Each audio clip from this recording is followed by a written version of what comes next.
Hello friend, welcome back to my channel. कैसे हैं आप लोग। तो आज हम पढ़ेंगे संज्ञा, सर्वनाम, क्रिया और विशेषण और उनके भेद को जानेंगे। तो सबसे पहले हम संज्ञा को जानेंगे। संज्ञा वे शब्द है जो किसी व्यक्ति, प्राणी, वस्तु, स्थान, भाव आदि के नाम के स्वरूप के प्रयुक्त होते हैं। अतः सभी नाम पदों की संज्ञा कहते हैं, जैसे कि श्याम, दिल्ली, आम, मिठास, गाय आदि।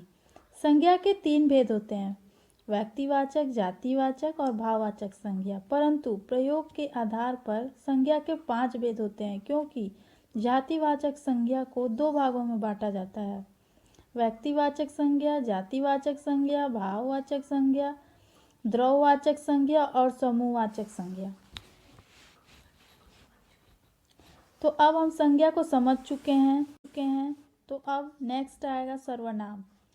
सर्वनाम वो शब्द है जो संज्ञा के बदले में आए, उसे सर्वनाम कहते हैं, जैसे कि मैं, तुम, हम, वह, आप, उसका, उसकी आदि।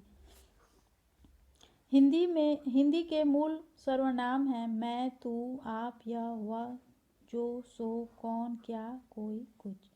सर्वनाम के भेद अब हम बताएंगे। पुरुषवाचक सर्वनाम, निश्चयवाचक सर्वनाम, अनिश्चयवाचक सर्वनाम, संबंधवाचक सर्वनाम, प्रश्नवाचक सर्वनाम और निजवाचक सर्वनाम।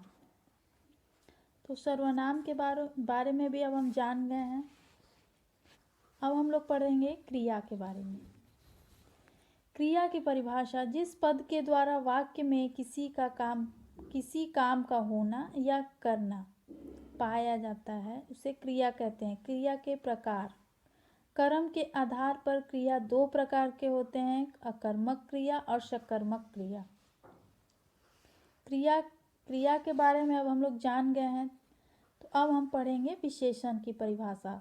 विशेषण एक ऐसा शब्द है जो संज्ञा, सर्वनाम की विशेषता को बतलाता है तथा ऐसे शब्दों की विशेषता बताने वाले शब्दों को हम विशेषण कहते हैं, जैसे कि काला, सुंदर, कायर इत्यादि। विशेषण के प्रकार: विशेषण में गुणवाचक विशेषण, परिणामवाचक विशेषण, संख्यावाचक विशेषण, सर्वनामिक विशेषण, व्यक्तिवाचक विशेषण।